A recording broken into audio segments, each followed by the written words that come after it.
Welcome back, guys. It's Tony K, Urban Girl Scout Media, living the dream as always, and well, we are doing our review of the Adventures in Forgotten Realms D&D Magic the Gathering standard set that's coming up here in about a week on the pre-release, and then the following week I believe will be the actual set release.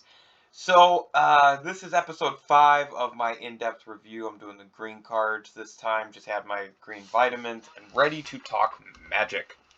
Of course, if you like anything that I'm doing here, remember there are a ton of different applications out there that you can find my content.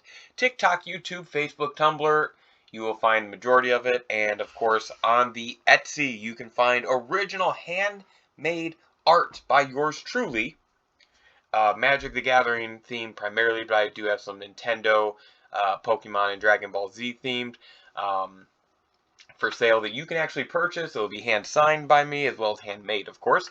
And then it's a great way to support the channel. Either way around it, just being here today is a super help. Let's get into this set. The 4 colors we've done before: white, blue, black, red. We're into green. Let's jump into it.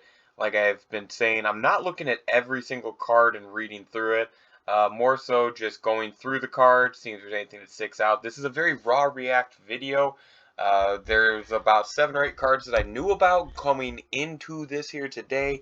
And actually, here's one of them. Circle of Dreams Druid. So this was a 3 green elf druid 2/1 creature, and it's the ability that has everybody talking. It's basically Gaia's Cradle on a 2/1 elf. And just real quick, I understand the flimsiness of this card being a 2/1. It's not very powerful in terms of its defense. It's not legendary either, so that helps it a lot in my opinion.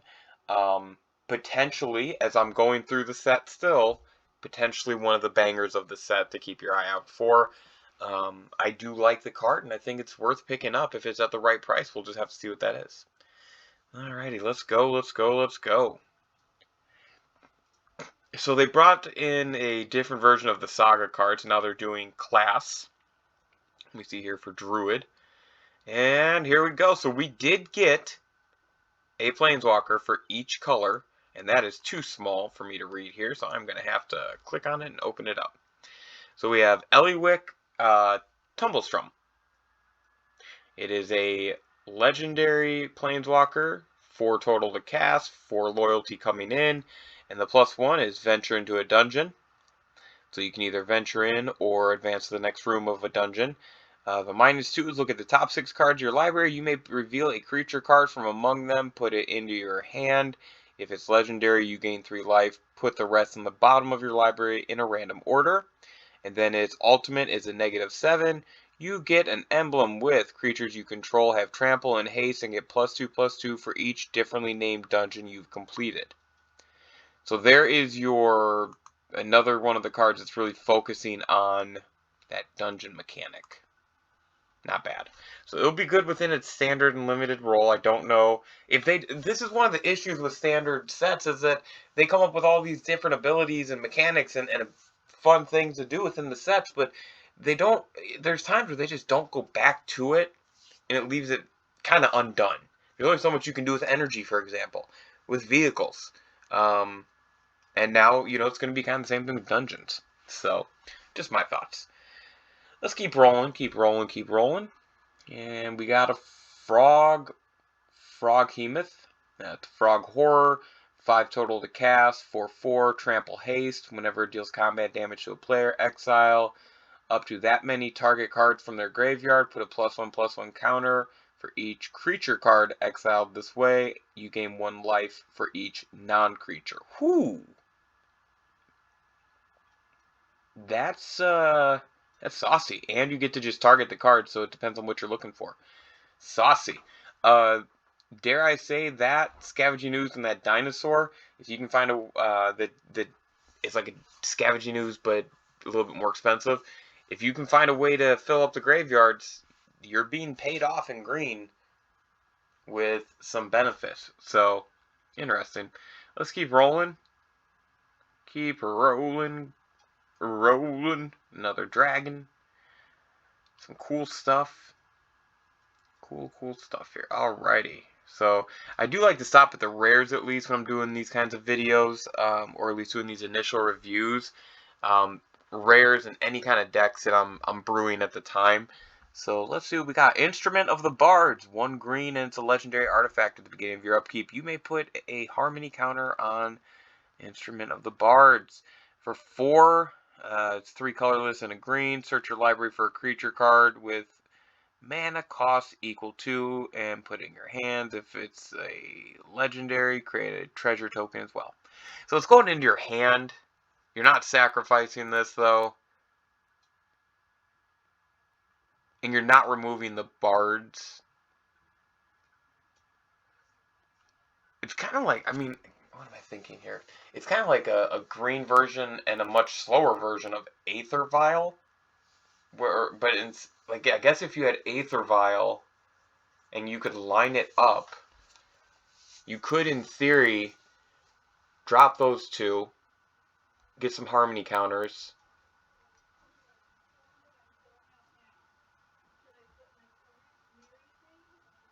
yeah, I think that's I'm thinking that one out. I like that. Not bad. Alrighty, a little combo with the Vial, Bard's Vial. I'm gonna be pissed if that becomes a deck. Alrighty, Long Rest. Here we go. X, 3 green, sorcery. Return X target cards with different mana values from your graveyard to your hand. If 8 or more cards were returned this way, your life total becomes equal to your starting life. Exile Long Rest. That's cool. That is cool. Of course, we're seeing more ooze action here. Come back to that. I don't feel like reading all that shit. Old Gnawbone. Here we go. Whenever... Oh, this was the other card I'd heard about. So, 7 to cast. 7/7 legendary dragon with flying. Whenever a creature you control deals combat damage to a player, create that many treasure tokens. Yeah, that to me is absurd. That to me is super crazy. Super duper crazy.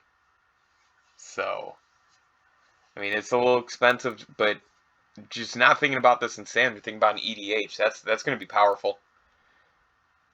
And I don't think people, I don't know if they'll get used as a commander. I don't know if they'll get used as a commander. It's going to be powerful in the 99, though. Alrighty, moving on along. Some more put lands in. Alrighty, more dice rolling here. We got a dinosaur? It's a Taruski. So it's going to cost a total of 9 mana for a 10/10. Has haste and ward 10 as long as it was cast. Whenever it attacks, it fights target creature defending player control. Holy shit. Has haste and ward 10 as long as it was cast. Legendary 10/10 dinosaur. Holy shit. Now obviously the biggest issue here for this card is it doesn't have trample. That's clearly the biggest issue for me, because the ward 10, that's fine. I think that's a little cheesy, a little overkill actually.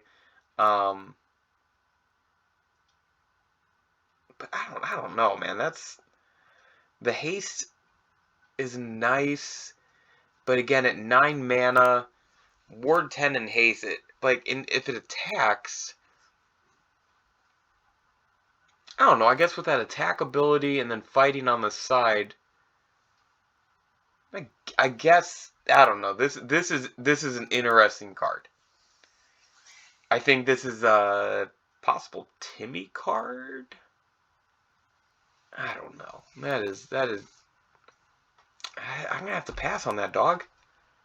Yeah, not a fan. Okay, moving on. Varus, Silvery Moon Ranger. So we have a 3/3 3-cast human elf ranger with reach and ward 1. Whenever you cast a creature or planeswalker spell Venture into the next dungeon. This ability triggers only once each turn. Whenever you complete a dungeon, create a 2/2 green wolf creature token. So again, a lot of dungeon stuff that I don't want to say the same thing I said about the dice rolling in a few episodes back, but yeah. Don't know if the dungeon mechanic is for me at this time. I know there was something with Legacy where the dungeons were popping, but I don't really know what happened. All right, Werewolf Pack Leader. Here we go. So this was a set that could have some lead up to Innistrad where we'll get some good wolf support. Pack Tactics. Whenever a pack is 6 or greater this combat, draw a card. Yeah, okay, that's okay. And then that's interesting. All right. A little instant speed morphine action. And then we come into the choice cards. So we have You Find a Cursed Idol. This one actually gives you 3. Interesting. Artifact, Enchantment, Token, and Dungeon. You happen on a glade, and you meet in a tavern. Not bad. Not bad. All right, guys. Well, from the green cards, I'm going to go ahead and say that I like Wild Shape. That's pretty cool. Gives me some flexibility with a creature that I can kind of move around. I really am intrigued by the Tarosque, or whatever the fuck this is called. I think it's a little expensive, and Haste and Ward isn't really all that great, in my opinion, when you're thinking about if your opponent has more than one creature, this ability is pretty useless. Not useless, I shouldn't say that, but it's not as strong as you may think it is. Yeah, a little flashy for my opinion. More of the class cards, stuff like that. Oh, here we go. Someone had told me there was a new white life gaining. So when another creature enters the battlefield under your control, you gain 1 life. So does this mean that green white life might be a thing? You have a couple of white cards, a couple of green cards now. That's interesting. All right. Old Gnawbone's definitely the card here that the green, at least, it's going to be Old Gnawbone or that Gaia's Cradle on an elf that are going to be the two that I'm really intrigued by the most. I do like Long Rest. That's pretty interesting. Lurking Roper, whatever. I imagine this will be part of a combo piece. Like an infinite combo where you tap and untap something. That's just my opinion. Instrument of the Bards. I'm already like, this might be the card for green that I'm going to go after the most. I understand it's a little clunky, but I like the idea of if I line this and Aether Vial up, I could search and play. And it would be 4, 5, right? Yeah. Something like that, 4 or 5 to cast. So you have a lot of flexibility there. I like that idea. That'll be a fun way to, something that's fun to try and build into and whatnot. Planeswalker's kind of a dud here for green, in my opinion. And then, of course, the Circle of Dreams Druid. So I know a lot of folks are going to say poo-poo things about this card. I would not sleep on this, guys. I don't think that people are going to go after it as much in game. It's going to really depend on your board state and the format. Like in EDH, if you drop this and you don't have any creatures, people may not be as inclined to go after it.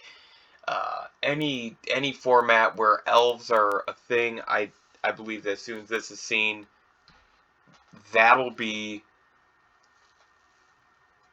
a problematic card. Because, like Craterhoof Behemoth, for example, like this could really just get you to Craterhoof really quick. So, I think that's where this card will get a lot of its value. Is any elf deck where it needs something to, if it can survive the turn, because there isn't really a lot of haste in green or in any of those elf decks. So, or at least not until you get to your Crater Hoofer or things like that. So, tell me what you guys think. Thank you so much. I believe that is the basics, and up next we go to the multi.